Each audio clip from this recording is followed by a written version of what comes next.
पापा कब आएंगे? हाँ मम्मी, 2-4 दिन हो गए, पापा घर नहीं आए। आ जाएंगे बच्चों, पापा को महल में बहुत सारा काम होता है ना, इसी वजह से वो रोज घर नहीं आ पाते। अजी, आप कब आओगे? मुझे और बच्चों को आपकी चिंता हो रही है। एक तो ऊपर से ये बारिश हो रही है और मुझे बच्चों को अकेला घर पर छोड़कर अनाज लाने जाना पड़ रहा है। बच्चों को घर पर अकेले छोड़कर जाना खतरे से खाली नहीं है। अगर आप यहाँ होते तो कोई खतरा नहीं होता। लाडो मन ही मन ऐसा बोल ही रही थी कि तभी बल्लू चिड़ा केले के पेड़ लेकर घोंसले के बाहर आ जाता है। लाडो, बच्चों, मैं आ गया। बल्लू की आवाज सुनते ही लाडो और बच्चे बाहर आ जाते हैं। ये पापा आ गए, पापा आ गए। आप तो बहुत भीग गए हो, चलिए जल्दी से हम अंदर चलते हैं। लाडो, बच्चे और बल्लू घर के अंदर आ जाते हैं। अजी, आपको घर आने में इतने दिन क्यों लग गए? क्या करूं लाडो, मुझे महल में बहुत सारा काम रहता है, इसीलिए मैं रोज घर नहीं आ पाता। लेकिन अभी बारिश की वजह से राजा जी ने सबको छुट्टियां दे दी है। अब मैं बारिश का मौसम खत्म होने तक घर पर ही रहूंगा। ये तो बहुत अच्छा हुआ, लेकिन आप ये केले के पेड़ क्यों लेकर आए हो? मैं आने वाली बारिश के चलते उन पेड़ों से हमारे लिए एक बहुत बड़ा घर बनाने वाला हूँ। वो घर हमें आने वाले तेज बारिश से बचाएगा। क्या? केले के पेड़ों का घर? आज तक मैंने बांस की लकड़ी से, घास और गोबर से, सीमेंट और पंपकिन से बने घर देखे हैं, लेकिन केले के पेड़ से घर बनाना पहली बार सुन रही हूँ। यही तो मेरा प्लान है लाडो, तुम बस देखती जाओ। जब घर बनकर तैयार हो जाएगा तब कहना। पापा, आप तो बहुत भीग गए हो। ये लीजिए टॉवल, अपना सिर पोंछ लीजिए। शुक्रिया पिंकी बेटा। चलिए अब हम खाना खा लेते हैं। मैंने गर्मा गर्म दाल खिचड़ी बनाई है। खाना खाकर सारे सो जाते हैं। सुबह हो जाती है, बारिश थोड़ी कम हो जाती है। बल्लू केले के पेड़ से घर बनाने के काम में लग जाता है। लाडो, मुझे जरा अलमारी से हथौड़ी ला कर देना।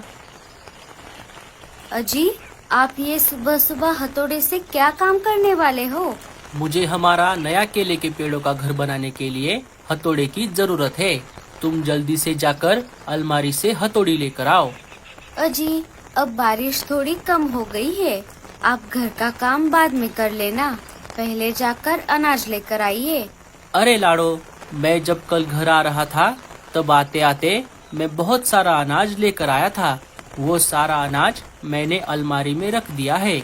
और रही बात घर बनाने की, तो कल जब मैं महल से निकलकर घर के लिए आ रहा था तब मौसम के जानकार पंछी महल में आ गए थे। उन्होंने कहा कि आने वाले 2-4 दिनों में हमारे जंगल में बहुत तेज बारिश होने वाली है। बारिश इतनी तेज होगी कि जंगल में बाढ़ भी आ सकती है। अगर बाढ़ का पानी हमारे घोंसले तक आ गया तो हमें घर से बाहर निकलना होगा। हम और बच्चे बारिश में भीग जाएंगे। हम और बच्चे बाहर बारिश में ना भीगे, इसीलिए मैं ऊंचाई पर ये दूसरा घर बना रहा हूँ। अच्छा, तो ऐसी बात है। रुकिए, मैं अभी हथौड़ी लेकर आती हूँ। लाडो घर के अंदर जाकर अलमारी से हथौड़ी निकालकर बल्लू को लाकर दे देती है। बल्लू काम पर लग जाता है। बल्लू ने अभी काम शुरू ही किया था कि तभी वहाँ पर मीनू मौसी और टूनी आ जाती है। अरे बल्लू, ये तू केले के पेड़ों से क्या बना रहा है? मीनू मौसी, मैं आने वाले बारिश से बचने के लिए ऊंचाई पर ये दूसरा घोंसला बना रहा हूँ। मौसम के जानकार पंछियों ने कहा है कि आने वाले 2-4 दिनों में हमारे जंगल में बहुत तेज बारिश होने वाली है। एक घर के होते हुए दूसरा घर बनाना, ये कोई तेरे जैसा पागल ही कर सकता है। अरे ओ लाडो, जरा तेरे पति को डॉक्टर उल्लू चाचा के पास लेकर जा। वो ऐसे ऊट पटांग हरकतें कर रहा है, इसके लिए कोई दवाई देने को बोल। केले के पेड़ों से कोई घर बनाता है भला? मीनू मौसी, अभी आप मुझे जो चाहे कहो, लेकिन आने वाली मुसीबत के समय आपको मेरी ही याद आएगी। अच्छा, तो ऐसी बात है। चलो मैं भी देखती हूँ। चल टूनी, हमें घर पर बहुत सारे काम हैं। टूनी और मीनू मौसी वहाँ से चले जाते हैं। वो दोनों ये बात पूरे जंगल में फैला देती है। एक एक करके पंछी बल्लू चिड़े का केले के पेड़ों का घर देखने के लिए आने लगते हैं। अरे बल्लू, तुम ये केले के पेड़ों से अपना घर क्यों बना रहे हो? अगर बनाना ही है तो किसी दूसरी चीज से बनाओ। सारे बल्लू को इसी बात को लेकर ताने मार रहे थे, इसीलिए बल्लू को बहुत गुस्सा आ गया था। भूरे, तुम मुझे मत सिखाओ कि क्या करना है। तुम अपना अपना देखो, मुझे मेरा काम करने दो। चलो कालू भैया, हम यहाँ से चलते हैं। गोरी भाभी ने कहा है कि हम भी एक बड़ा सा घर बनाएं, जो जंगल में सबसे बड़ा और मजबूत हो। कालू और भूरा वहाँ से चले जाते हैं। अजी, जंगल के सारे पंछी हमें ताने मार रहे हैं, हमें पागल बोल रहे हैं। आप ये केले के पेड़ों का घर बनाना बंद कर दो। हम किसी दूसरी चीज से हमारा घर बनाते हैं। अरे लाडो, तुम उनकी तरफ ध्यान मत दो। तुम देखना, अभी जिन जिन पंछियों ने हमें ताने मारे हैं, वही मुसीबत के समय हमसे मदद मांगने के लिए आ जाएंगे। अब मुझे बहुत भूख लगी है। चलो हम खाना खा लेते हैं। घर का अभी थोड़ा ही काम बचा है। दूसरे दिन सुबह लाडो अपने बाकी साथियों से मिलने बातचीत करने वाले जगह पर आ जाती है। चलो साथियों, हम सब अनाज लाने के लिए चलते हैं। नहीं नहीं, हमें तुम जैसे पागल के साथ अनाज लाने के लिए नहीं आना। हम हमारा चले जाएंगे। अरे बुलबुल, तुम लाडो को पागल क्यों बोल रही हो? पागल नहीं तो और क्या कहूँ। हम बाकी के पंछी हमारा घोंसला अलग अलग प्रकार के चीजों से बनाते हैं, और इन्हें देखो, ये और इसका पति मिलकर केले के पेड़ों से अपना घर बना रहे हैं। पागल कहीं के। ऐसा नहीं है बुलबुल, हम आने वाले बारिश से बचने के लिए एक दूसरा घर बना रहे हैं, जो मजबूत और टिकाऊ होगा। हाँ बुलबुल, मैंने ऐसा ही एक घर मेरे मायके वाले जंगल में देखा था।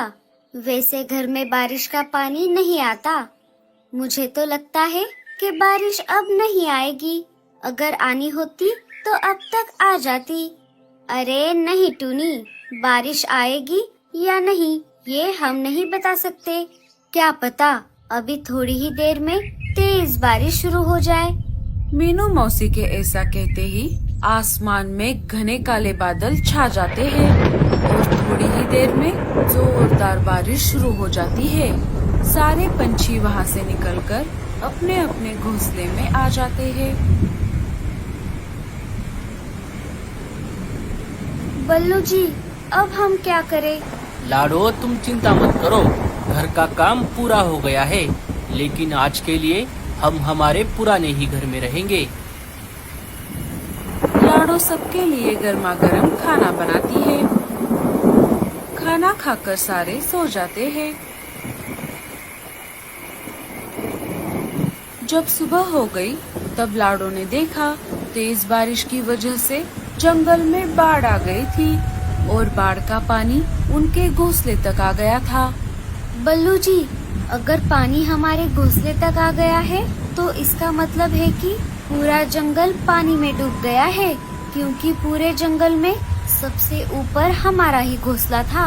हाँ लाडो, मैंने कहा था ना, अब हमारा नए घोंसले में जाने का समय आ गया है।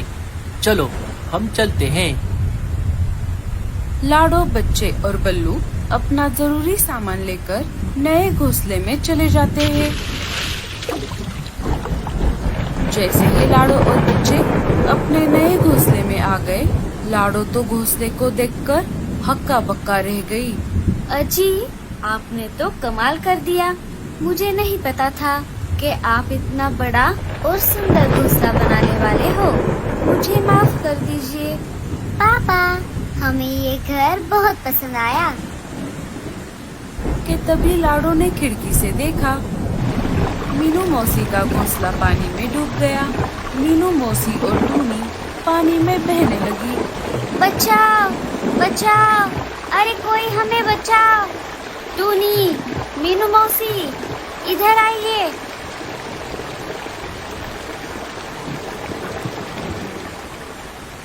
लाडो टूनी और मीनू मौसी को अपने नए घर में ले लेती है। लाडो, तुम्हारा बहुत बहुत शुक्रिया। आज तुम्हारी वजह से हमारी जान बच गई। मीनू मौसी, ये देखो कितना बड़ा घर है। हाँ टूनी, ये घर तो कितना सुंदर है। क्यों मीनू मौसी, आप तो मुझे पागल बोल रही थी ना। अरे नहीं बल्लू बेटा, बड़ों की बातें ऐसे दिल पर नहीं लेते। एक एक करके बाकी सारे पंछियों के घोंसले बाढ़ के पानी में बहने लगे। अजी, वो देखो, बहुत सारे पंछियों के घोंसले पानी में डूब रहे हैं। हमें उन्हें बचाना होगा। लाडो, अब तुम मेरा कमाल देखो। ये केले के पेड़ का घर कोई मामूली घर नहीं है। ये पानी के ऊपर तैर सकता है। बल्लू चप्पू चलाकर घर को बाढ़ के पानी में उतार देता है और जंगल की ओर निकल पड़ता है। तभी रास्ते में उसे कालू, गोरी, भूरा, रीमा दिख जाते हैं। बल्लू, हमें बचाओ, हम यहाँ हैं। साथियों, जल्दी से अंदर आ जाओ।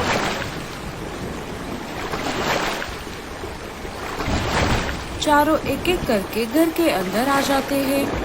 अच्छा हुआ लाडो, तुम मदद लेकर आ गई, नहीं तो हम पानी में बह जाते।